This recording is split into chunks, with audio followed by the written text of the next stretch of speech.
عبداللہ فرمانے لگے رضی اللہ تعالیٰ عنہ، کوئی بھی مومن یا فاجر ایسا نہیں جس کے لیے اللہ نے ایک حلال رزق مقرر نہ کر دیا ہو۔ اللہ نے سب کے لیے ایک حلال رزق مقرر کر رکھا ہے۔ فَإِن صَبَرَ حَتَّى يَأْتِيَهُ، اگر صبر کر لے، اگر اس رزق کے آنے میں کچھ تاخیر ہو جائے، صبر کر لے تو وہ اس کا حلال رزق اس کے پاس آ کے رہتا ہے۔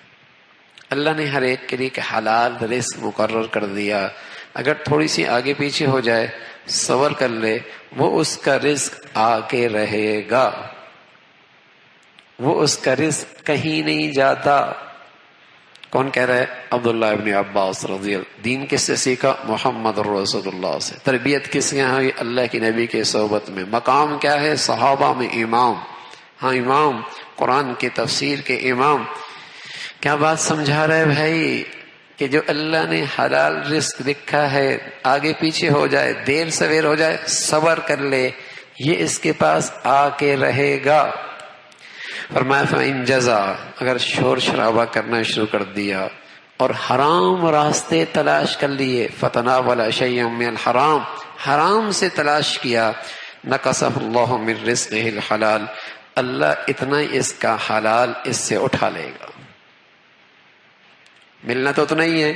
اس نادان نے اللہ کو بھی ناراض کیا، حرام بھی کمایا، ملا وہی جو اس کے لیے ہے۔ تو اگر حرام راستے سے لے گا، اللہ اتنے حلال سے محروم کر دے گا۔ اللہ ہمیں اپنے نبی کی اور ان پیارے صحابہ کی باتوں پہ یقین نصیب فرما دے۔ پھر مسلمان ہو کر بھی جو اسے یقین ہو، ایمان ہو، وہ بھی کھوٹا بیچ سکتا ہے، ناپ تول میں کمی کر سکتا ہے، جھوٹ اور خیانت کر سکتا ہے، حرام کے دروازے کھٹکھٹا سکتا ہے، وہ بھی تھوڑی سی آگے پھر تاخیر پر شکوے شکایت اللہ سے کر سکتا ہے۔ ارے اللہ کی طرف سے ہے، ہاں اگر آگے پیچھے ہوگا، صبر کرے گا، اس کا ملے گا اسے جو اللہ نے لکھا ہے۔ لیکن اگر حرام کا دروازہ کھٹکھٹایا، حرام کا راستہ، حلال سے محروم ہو جائے۔ فرق یہ ہے کہ حرام اپنی نحوست لے کے آئے گا، حلال اپنی برکت لے کے آتا۔ فرق یہ ہے، حرام اپنی نحوست لے کے آئے گا، حلال اپنی برکت لے کے آتا، اس لیے کہ حلال کا ایک بس اوقات لاکھوں پہ بھاری ہو جاتا ہے، اور بس اوقات حرام جب اپنی نحوست کے ساتھ آتا ہے، جو ہوتا ہے اس کا بھی نفع ختم ہو جاتا ہے۔ گھاٹا اپنا ہی کیا ہے، گھاٹا اپنا ہی کیا ہے۔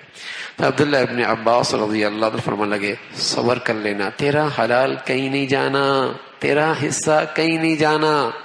اللہ ہمیں یقین نصیب فرما دے۔